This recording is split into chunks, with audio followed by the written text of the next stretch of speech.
नमस्ते। आज मैं बात करने वाला हूँ मास के बारे में। ये मेरा वीडियो उन लोगों के लिए नहीं है जो टॉपर्स है।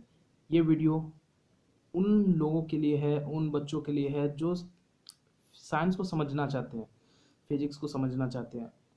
तो मैं बेसिक डिटेल्स बताऊंगा कि रियलिटी में होता क्या है। डेफिनेशंस आप किताब में पढ़ सकते हैं, लेकिन ये जो एक्चुअल में चीज़ें होती है वो होती क्या है।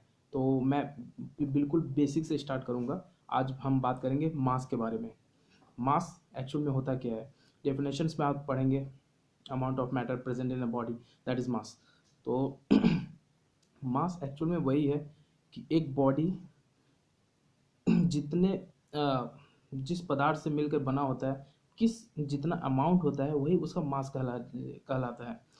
इस होल वर्ल्ड में कोई भी चीज़ अगर एग्जिस्ट करती है तो उसका मास कुछ न कुछ जरूर होगा, भले ही वो नेग्लिजिबल हो, लेकिन मास उसका जरूर होगा। अब मास को हम कैसे समझ सकते हैं। अब आप एक छोटा बॉल लीजिए, एक छोटा लोहे का बॉल लीजिए, एक बड़ा लोहे का बॉल लीजिए। इसको साफ साफ आप समझ सकेंगे कि छोटे लोहे के बॉल में उसके लोहे की मात्रा कम है, इसलिए इसका मास कम होगा। बड़े लोहे के बॉल में लोहे की मात्रा ज़्यादा है, इसलिए मास ज़्यादा होगा। तो ये हो गया मास। आप अपने फैमिली को ही लीजिए। अगर फैमिली का आपके फैमिली के किसी फैमिली का मेंबर है 5 लोग, तो फैमिली का मास हो गया 5। और किसी फैमिली का मेंबर अगर 10 है तो उसका फैमिली का मास हो गया 10, मतलब ज़्यादा। मास मतलब यही होता है, कितना ज़्यादा है। तो हम लोग उसको डिनोट लेकिन कैसे करेंगे, तो इसके लिए अलग अलग यूनिट होती है।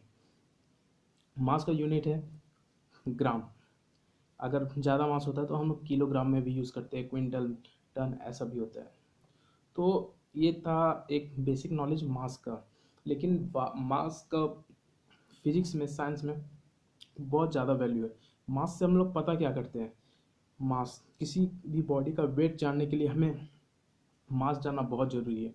और मास को हम मैथमेटिकली बता भी सकते हैं, weight divided by acceleration due to gravity, W/G, that is mass. Mass को हिंदी में द्रव्यमान कहते हैं। किसी भी पदार्थ के द्रव्य के मान को या द्रव्य के परिमाण को उसका द्रव्यमान कहते हैं। अब और दूसरा, और मास से हमें ये भी पता चलता है, एक मास क्या बहुत मेजर रोल प्ले करता है। किसी भी वस्तु का वेट उतना ही ज़्यादा होगा जितना कि उसका मास होगा।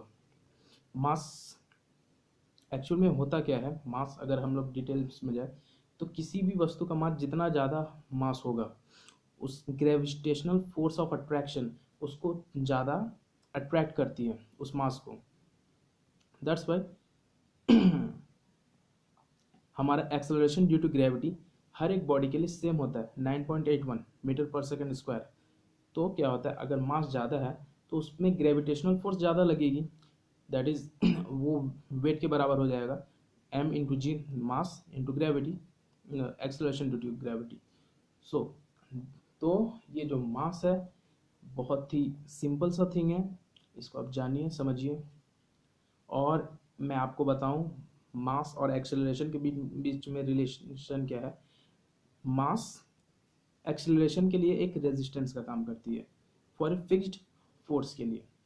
मतलब कि किसी भी बॉडी जिसका मास ज़्यादा है उसको हम धक्का मार के आराम से हिला नहीं सकते। अगर बॉडी का मास कम है तो उसको हम धक्का मार के उस जगह से हटा सकते हैं, मतलब एक्सेलरेट कर सकते हैं कमती फोर्स में। सो जितना मास ज़्यादा होगा उसी फोर्स के लिए